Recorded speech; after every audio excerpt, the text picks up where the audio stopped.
Transportasi tidak akan dipisahkan dari kehidupan manusia. Demikian pula dengan sarana dan prasarananya. Transportasi darat, laut, dan udara digunakan untuk memudahkan manusia dalam melakukan aktivitas sehari-hari. Perkembangan transportasi kini semakin maju dan modern, tentunya untuk membawa dampak kehidupan yang lebih baik. Konsep transportasi yang sustainable, baik skala lokal, nasional, dan internasional, menjadi idaman.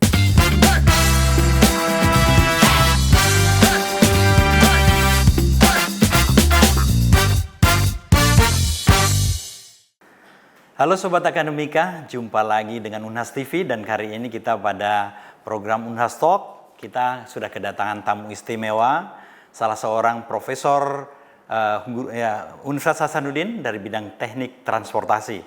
Dan kita sudah kehadiran Prof. Sakti Aji Sasmita. Untuk pemirsa, kita akan bercakap tentang bagaimana sih kondisi-kondisi transportasi yang ada di Indonesia. Oke, selamat datang Prof. Ya. Apa kabar Prof? Baik Pak, baik, Oke. baik Bos. Gitu kan kita santai aja Oke, ya. siap. Santai. Oke, Prof. Sakti, tentang transportasi. Ini salah satu ide yang menarik bahwa di Indonesia ini seperti apa sih perkembangannya menurut Prof. Sakti, pandangannya sejauh ini seperti apa? Bagaimana, apakah sesuai dengan kebutuhan ya? Apakah semua baik itu udara, laut, atau di darat, seperti apa ini Prof? Ya, terima kasih Pak. Jadi transportasi itu kan melihat masa depan, baik jangka pendek, jangka menengah, dan jangka panjang. Dia harus direncanakan, dibangun, dikembangkan sesuai dengan demand, sesuai dengan kebutuhan. Pada dasarnya, apa yang telah direncanakan di Indonesia ini sudah on the right track. Bandar udara dikembangkan dengan konsep Airport City, Aerotropolis Airport, kemudian pelabuhan dikembangkan dengan konsep Port City, Smart Port, Smart Airport, begitu juga dengan Terminal City, Smart Terminal. Semuanya dikembangkan dengan tidak hanya membangun infrastruktur transportasi di infrastruktur transportasi tersebut di bandara, pelabuhan, terminal, tetapi juga bagaimana mengembangkan fasilitas komersial di sekitar infrastruktur transportasi itu sehingga kawasan-kawasan perumahan, hotel, mall, logistik, wisata berada dalam suatu tatanan secara kompak menjadi kota yang mandiri. Tetapi tidak boleh dilupakan bahwa konsep pembangunan infrastruktur ini perlu terintegrasi antar subsektor darat, subsektor laut, subsektor udara secara komprehensif, intermoda, antarmoda, dan multimoda sehingga aksesibilitasnya ini dapat terjangkau dengan baik, efektif, dan Oke, jadi secara garis besar transportasi ini sudah by design sudah sesuai dengan perencanaan begitu Prof. Tapi kalau faktanya bagaimana Prof? Kalau menurut Prof Sakti ini seperti apa ya? Faktanya apa yang telah diimplementasikan di Indonesia, kalau kita bisa lihat beberapa contoh infrastruktur baik bandara, pelabuhan maupun terminal itu belum secara maksimal karena adanya masalah pendanaan, kemudian adanya masalah keterbatasan lahan, adanya masalah kaitan terkait aspek hukum, aspek sosial, aspek tata ruang, aspek lingkungan dan sebagainya sehingga perlu ada koordinasi, ada komunikasi antar stakeholder untuk dapat mendukung pembangunan yang sesuai konsep sudah oke. Tetapi saat sekarang ini pembangunan, pengembangan maupun efek ke jangka pendek, menengah, jangka panjang itu perlu didukung dengan konsep yang sekarang ini telah mulai diimplementasikan yaitu konsep public-private partnership atau dengan kata lain KPBU, kerjasama pemerintah badan usaha sehingga tentu infrastruktur transportasi ini bisa dibangun secara lebih efektif, efisien, lebih cepat mengundang investor. Oke Prof, mungkin satu contoh terkait dengan moda transportasi, mungkin saya ke Sulawesi Selatan nih Prof. Ini sekarang kan dalam 5 tahun terakhir ini ada kebanggaan di Sulawesi Selatan ada kereta api nih Prof. Nah kalau Prof melihat seperti apa hadirnya kereta api di Sulawesi Selatan dari kota Parepare yang kemudian rencananya akan dihubungkan dengan Kota Makassar meskipun sampai sekarang realisasinya masih sampai di Maros ini, Prof. Bagaimana melihat keberadaannya itu, Prof? Keberadaan angkutan massal kereta api ini memang mau tidak mau cepat atau lambat memang dengan pertumbuhan kota yang semakin besar, melebar, pertumbuhan penumpang yang semakin meningkat, maka memang transportasi kereta api ini dibutuhkan untuk angkutan massal yang lebih efektif, efisien. Artinya apa? Bahwa pertumbuhan atau implementasi kereta api ini tidak saling mematikan dengan angkutan darat yang lain, bus dan sebagainya, tetapi saling berintegrasi, saling bersinergi. Saling bersinergi. Ya, jadi berkolaborasi. Jadi tentunya prinsip secara teori kalau di wilayah timur ini kan artinya demand follow supply ya. Iya, jadi betul. Kita menyediakan dulu supply-nya, infrastrukturnya, perlahan-lahan tentu demand-nya diharapkan akan semakin meningkat. Tentu untuk meningkatkan demand ini tentu ada usaha-usaha dari stakeholder seperti pemerintah daerah, pemerintah kabupaten, kota untuk meningkatkan demand-nya ini. Banyak harus berusaha. Misalnya di stasiun itu dibangun suatu kawasan komersial sehingga orang datang bertransportasi kereta api tidak saja hanya penumpang kerja, angkutan kerja, tetapi bisa untuk angkutan wisata, bisa untuk angkutan jenis-jenis yang lain, sehingga orang mau bertransportasi kereta api itu semacam semacam kebutuhan untuk untuk wisatawan, tidak hanya untuk angkutan pribadi atau angkutan dinas dan sebagainya. Jadi. Oke, Prof. Jadi artinya untuk saat ini Sulawesi Selatan dengan hadirnya kereta api ini sebuah hal yang positif sekali ini, Prof ya. Oke, mungkin terkait mungkin saya lihat kereta api ini ya, ini sudah mulai terbuka, mudah mendapatkan sambutan. Sejauh ini perkembangannya di kereta api Sulawesi Selatan bagaimana ini, Prof? Karena kita dari pantauan-pantauan ini kan masih dari jalur trayeknya adalah dari Parepare, kemudian masih ada sedikit masalah belum nyambung ke Baru yang sampai ke Mandai Maros yang sambung itu, Prof ya. Terus bagaimana dengan nanti Makassar ini, Prof? Ya, jadi angkutan kereta api ini kan sudah direncanakan beberapa tahun yang lalu mungkin, tapi sudah terimplementasi tetapi belum menyeluruh. Jadi masih ada spot-spot yang antara Baru Pare ya belum, kemudian sudah sampai Mandai, tetapi diharapkan dari Mandai itu ada siding nanti ke Bandara Hasanuddin sebagai pusat pertemuan atau kutub pertumbuhan percepatan ekonomi di bandar udara, sehingga kereta api masuk di bandar udara, angkutan yang penumpang barang dari luar Sulawesi, dari timur, dari barat ke timur itu masuk ke bandara, sehingga dia nanti bisa terkoneksi dengan komuter lain. Jadi dari bandara dia bisa misalnya ke arah pelabuhan, kemudian ada juga yang mengarah ke kota, sehingga tentu dengan angkutan kereta api dari Makassar ke Pare Makassar ke bandara ke arah kota tentu akan meminimalisasi potensi kemacetan yang akan terjadi. Jadi ada sinergi antara angkutan kereta api, angkutan BRT, kemungkinan nanti mungkin ada angkutan LRT, kemudian ada angkutan BRT. Jadi saling terintegrasi sehingga ada nanti pusat-pusat TOD ya, Transit Oriented Development di pertemuan di tengah kota ya, dan juga ada TOD di antara batas kota ke arah Takalar sana, dan ada TOD juga ke arah Maros Pangkep. Jadi sehingga terjadi konektivitas antar angkutan massal dan tentunya akan koneksi by feeder transportnya. Oke, Prof. Yang menarik juga ini terkait dengan kereta api cepat ini, Prof. Mungkin ada sedikit kan ya, ini kan salah satu kemajuan di Indonesia saya pikir dengan hadirnya kereta api cepat bus ini ya, Prof ya.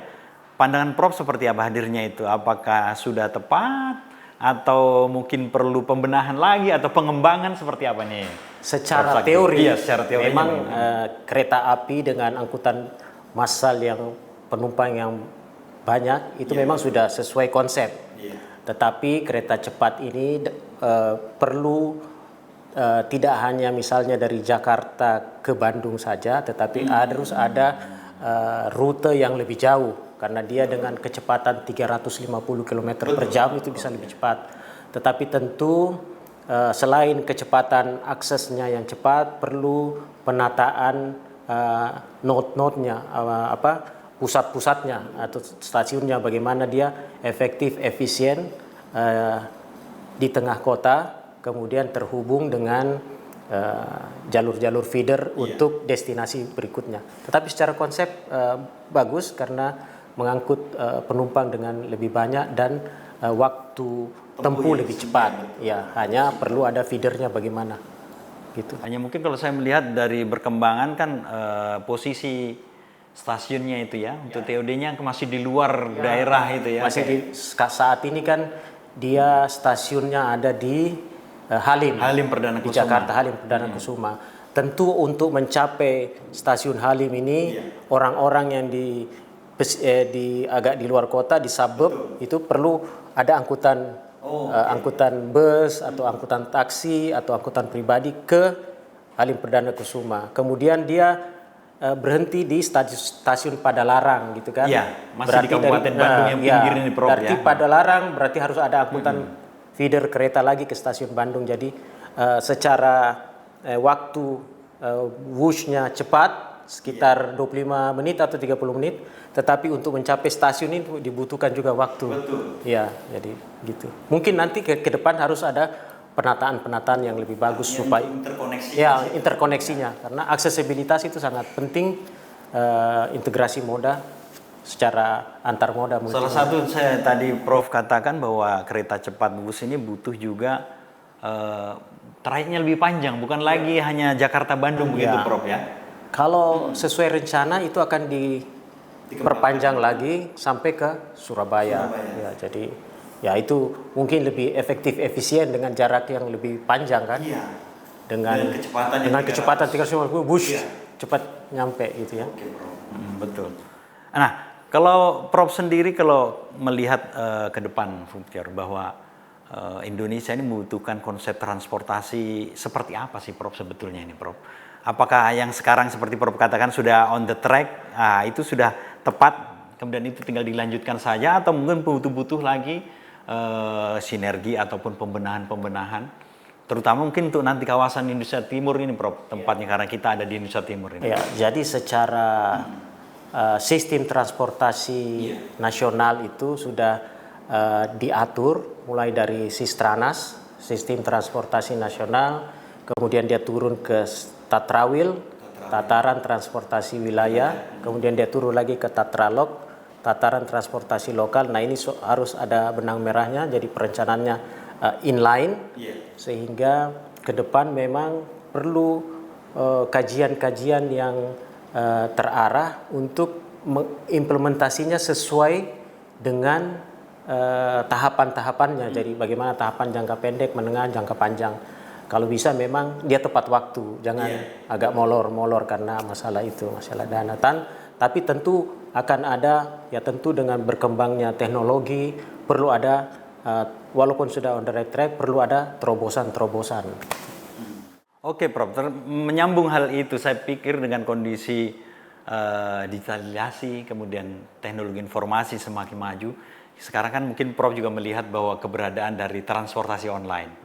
Banyak sekali saya kira transportasi daring ini yang kemudian menjamur, dan apakah itu masuk dalam sistem tadi itu Tratanas, Tatrawil, kemudian lokal, tadi itu bagaimana itu Prof? Secara teori kita kan selalu harus kembalikan antara teori dan implementasi harus sejalan. Secara teori itu transportasi online tidak berada di dalam konsep. Itu kan konsepnya sebenarnya bagaimana implementasi angkutan massal, transportasi massal. Nah, dengan teknologi yang berkembang muncul transportasi online, oke, kita akan adaptasi, tetapi tentu butuh kuota-kuota, tidak membiarkan dia bertumbuh tanpa terkendali. Perlu ada aturan-aturan, payung hukum dari pemerintah untuk menata ini sehingga tidak saling mematikan tapi saling bersinergi. Betul. Kalau saya melihat ya dari apa yang kita lihat mungkin di Kota Makassar ini Prof ya, di mana transportasi online yang kemudian menjamur, kemudian ledakan saya pikir itu, jumlah sepeda motor yang luar biasa banyak, kemudian jumlah roda 4 juga yang kemudian saat misalkan mereka parkirnya asal. Ya mungkin sudah behavior juga ini Prof ya, campur aduk semuanya ini. Bagaimana sih sebetulnya harusnya mereka diapakan ini mereka ini? Jadi perencanaan secara teknis itu harus juga sejalan dengan sosialisasi terkait perubahan perilaku daripada pengendara. Travel behavior juga harus ini, karena kan walaupun secara teknis oke, tetapi kalau perilaku yang tidak menunjang ya tentu juga tetap akan ada kemacetan. Jadi harus sinergi itu. Perlu ada pengaturan limitasi kendaraan-kendaraan yang melintasi atau masuk dalam suatu kawasan CBD. Maka perlu adanya TOD yang membatasi pergerakan angkutan pribadi masuk ke dalam kota. Dan kebetulan di IKN kami baru saja menyelesaikan suatu kajian terkait ITS IKN tahap 1, yaitu Intelligent Transport System. IKN tahap 1 itu kebetulan kami jadi ketua timnya. Jadi bagaimana nanti itu perencanaan di IKN itu tidak semua kendaraan pribadi itu bisa masuk harus dibatasi, ada jumlah maksimalnya. Jadi ada TOD yang mengharuskan kendaraan itu parkir, penumpang memarkirkan kendaraan berganti dengan angkutan massal. Begitu juga di Makassar saat ini, kebetulan kami jadi staf ahli di World Resources Institute itu dengan dana kerajaan Inggris mengintroduce terkait program Future City. Sudah dimulai dengan konsep Sudirman Loop. Jadi bagaimana menata Sudirman Loop di Kota Makassar ini, mengurangi kendaraan pribadi, ada angkutan BRT yang mutar Sudirman Loop secara frekuensi dan meningkatkan pemakaian jalur pedestrian untuk orang pejalan kaki dan pesepeda. Gitu. Jadi diharapkan pilot project di Sudirman Loop ini mudah-mudahan bisa berhasil dan didesain dengan baik dan bisa diimplementasi di kawasan-kawasan berikutnya sebagai pilot project. Menarik ini Prof, terkait dengan Sudirman Loop. Ini berarti melibatkan Jalan Jenderal Sudirman di Makassar, kemudian Ahmad Yani, boleh jadi Prof Ahmad Yani, Sudirman, kemudian Haji Bau, sampai ke Haji Bau. Penghibur. Kembali lagi, jadi dia mutar gini. Jadi bagaimana menata sistem lalu lintas itu mengurangi kendaraan pribadi, meningkatkan penggunaan kawasan pedestrian, kawasan pesepeda, dengan tentu menata juga terkait kawasan hijau di situ. Dan yaitu tadi diharapkan bisa terimplementasi dengan baik karena WRI dengan dana kerajaan Inggris ini juga mulai mau mengintroduce ke stakeholder, ke kementerian itu bagaimana sistem transportasi itu yang resilient, siap terkait terhadap bencana. Bagaimana kesiapan sektor transportasi jika terjadi banjir, jika terjadi gempa bumi atau longsor, resilient, dan juga bagaimana program mengurangi emisi CO2 atau emisi transportasi gitu. Jadi prinsipnya adalah meningkatkan penggunaan sepeda, berjalan kaki gitu. Dan non bahan bakar gitu Prof ya. Dan beberapa hari yang lalu kami itu mengantar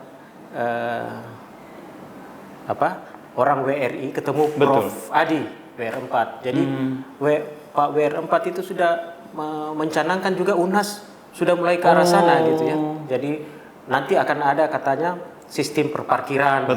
Kemudian akan ada nanti di depan kampus itu ada gedung parkir ya. Jadi ada TOD di situ. TOD mini ya. TOD mini ya. Jadi bagaimana mengajak orang-orang kampus, dosen, tendik dan segala macam untuk mulai memarkirkan kendaraannya, kemudian berjalan kaki karena kampus UNHAS ini adalah suatu contoh forest city itu, mini Betul, forest ya, city iya. di suatu Betul, kawasan betul, kota Bro. metropolitan sangat Hutan kota, Bro, ya, ya. hutan kota sangat enak itu berjalan kaki di sepanjang koridor. Koridor, ya, Jadi betul. sama dengan di Sudirman Loop, kalau TOD itu prinsipnya park and ride, Iya, jadi betul. memarkir dan berganti kendaraan. Kalau di Sudirman Loop atau di kampus ini bisa juga konsepnya itu menjadi park and walk, jadi memarkir Berjalan kaki. begitu lebih sehat. Atau use bicycle Ya, begitu, use Prof, bicycle ya, Iya, ada betul. sepeda. Jadi tentu dengan konsep itu diharapkan 2045 memang sesuai Prof. Adi Maulana WR4 mengatakan bahwa UNAS akan memanfaatkan bahwa saat itu akan ada konsep implementasi zero emission bisa. Jadi UNAS bisa menjadi pilot project. Oke, satu-satu dulu, Prof. Tadi saya ke Sudirman Loop dulu. Ke Sudirman Loop tentunya ini moda transportnya ketika memarkir kendaraan berganti menjadi berjalan kaki untuk memutar atau ada disediakan moda transportasi untuk memutar tadi sendiri? Ada nanti bus, ya bus dalam keadaan bukan bus besar ya, mungkin bus sedang. Nah itulah nanti shuttle bus itu yang direncanakan mutar, itu dia mutar secara frekuensi dan diharapkan jalur-jalur yang dari timur ke barat itu dimanfaatkan untuk ruang-ruang pejalan kaki.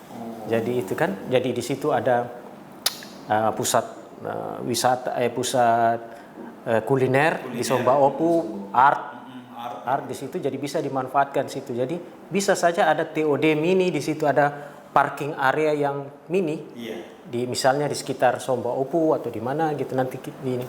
Karena membangun gedung parkir itu tentu masalah lahan. Betul.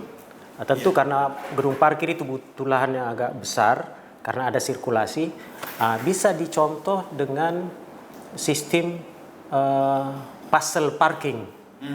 Nah, itu sudah mulai diimplementasi di Rumah Sakit Cipto Mangunkusumo Kencana. Itu dia sudah mulai ada puzzle parking. Jadi bagaimana sistem perparkiran elektrik gitu kan. Jadi kita masuk parkir, dia cari sendiri. Jadi lahannya tidak besar tetapi bisa memanfaatkan perparkiran mobil yang bisa sampai puluhan. Jadi bisa memanfaatkan ruang-ruang di kota metropolitan yang sempit dengan metode puzzle parking. Di Jakarta sudah mulai, jadi bisa kita mencontoh penggunaan karena lahan parkir kan terbatas. Sekarang tadi ke UNAS ini, Prof. Kalau tadi sudah Sudirman Loop, sekarang di UNAS dengan berusaha mengembalikan bagaimana habit kita berkendara, naik sepeda ya, kemudian atau jalan kaki. Saya kira pernah diterapkan ini mungkin, Prof. Ya, tapi kemudian beberapa tahun kemudian seperti tidak dilakukan lagi. Terus tadi orientasinya ke depan tadi akan menjadikan ada tempat parkir nanti di depan pintu 1 sebagai mini TOD di situ. Nah, apakah diubah nanti akan kira-kira kapan ini kemudian bisa dilakukan kembali nih, Prof? Sudah ada pembahasan? Kalau menurut WR4 ya, kalau dari kajian, diskusi kemarin sudah mulai dilakukan kajian dan mudah-mudahan ya dalam waktu yang tidak lama bisa ini kan. Paling tidak ya tentu harus ada contoh dari pimpinan ya. Betul. Paling tidak memberikan contoh bagaimana berjalan kaki, parkir, kemudian jalan kaki ke rektorat misalnya kan. Ya paling tidak sekali seminggu atau yang mulai yang ringan-ringan saja dulu, sekali seminggu kah atau 2 kali seminggu, tentu akan diikuti gitu kan, mengajak mahasiswa-mahasiswi untuk berjalan kaki dan ya kita mulai tahap demi tahap gitu kan. Oke. Mudah-mudahan ini terobosan ini bisa dilakukan lagi nih, Prof. Karena Pak WR4 sudah bercerita begitu, saya rasa konsep itu bagus sekali. Iya. Apalagi ini menunjukkan sebagai hutan kota yang saya kira sejuk, rindang, enak sekali. Dan sangat mendukung untuk. Salah satu penghambat memang kita mau berjalan kaki kan cuaca yang panas. Iya. Makanya perencanaan jalur pedestrian, jalur sepeda itu tentu ditunjang juga dengan penataan landscaping kota. Dan Unhas ini kan sudah landscapingnya sangat rindang kan. Enak sekali berjalan kaki. Apalagi saya lihat setiap hari Minggu itu sudah ada Car Free Day ya. Iya, Car Free Day. Dan memang saya lihat dari fasilitasnya sekeliling kampus Unar kan sudah untuk fasilitas Iya. pejalan kaki, Ya, saya lihat sudah ada. sudah Ya, ada betul, jalur betul. pedestrian kan? Pedestriannya. Saya kira itu sangat memungkinkan untuk bisa. Oke, Prof. Mungkin ini terkait dengan Prof secara pribadi ini. Saya lihat di tahun lalu Prof ya mendapatkan penghargaan dari Museum Rekor Indonesia, menjadi salah satu guru besar paling produktif sampai menerbitkan buku yang sampai 30 bersih khusus untuk bidang transportasi dan juga bandara udara. Jujur Prof, saya pribadi ya, mungkin dosen-dosen itu sangat jarang bisa memberikan waktu, bisa menyusun buku sampai sebanyak itu Prof. Ya ini kan, apalagi mungkin background, saya melihat dari Prof Sakti kan dari ilmu keteknikan. Saya kira orang-orang teknik itu kan cenderung, mungkin dikatakan serius, wah terlalu monoton hidup. Tapi ini ya, saya melihat wah luar biasa Prof. Sakti bisa memproduksi buku, bisa sampai 30 dan itu mendapatkan museum rekor. Mungkin ada tips and trik ini Prof. Prinsipnya, Iya. kalau saya pribadi, saya sebenarnya saya bukan ahli. Saya biasa sampaikan kalau ada diminta menjadi narasumber di ahli transport, saya biasa protes, saya bilang saya bukan ahli. Kalau ahli itu kan gampang ingat, susah lupa. Kalau saya ini gampang lupa, susah ingat. Gitu. Nah, cara saya sebenarnya harus santai. Jadi saya itu biasanya kalau sama istri, dia ke mall, dia masuk, saya nongkrong di warung kopi, gitu Iya, kan. betul. Saya tidak pernah bawa laptop, saya cuma bawa note Saja gitu apa-apa yang poin-poin penting, saya tulis poin penting. Nanti sampai di rumah baru saya mulai mengetik, tapi tidak memerlukan waktu yang lama. Saya paling memerlukan waktu itu setelah sholat subuh 30 menit, sebelum tidur 30 menit, jadi 30 M plus 30 M. 30 menit pagi, 30 menit malam. Jadi itu saya sehari atau beberapa hari, paling beberapa lembar saja. Tidak membutuhkan waktu. Jangan monoton dengan waktu habis berjam-jam tapi tidak konsisten. Jadi konsisten dan tentu didasari oleh banyak membaca buku. Referensi itu kan banyak sekarang tersedia, jurnal, baik buku, kemudian ya banyak juga ditunjang karena sering menjadi tenaga ahli di Kementerian Perhubungan mengenai perencanaan bandar udara, perencanaan pelabuhan, terminal, infrastruktur transportasi yang terintegrasi. Jadi itu yang memperkaya sehingga itu meluangkan waktu setiap hari tapi 30 menit saja pagi, malam, kemudian konsisten tiap hari. Tidak meluangkan waktu berjam-jam tapi terhenti berapa. Ya, gitu. Dan itu yang berat Prof ya. Saya kira kontinuitas, konsistensi itu yang perlu dilakukan. Ya ini mungkin ada tipsnya konsistensinya yang tadi Prof. Karena hambatan dari semua manusia, saya kira dari pribadi-pribadi itu bahwa menjaga ritme itu. Allah Subhanahu wa taala kan memberikan kita waktu 24 jam. Ya kan?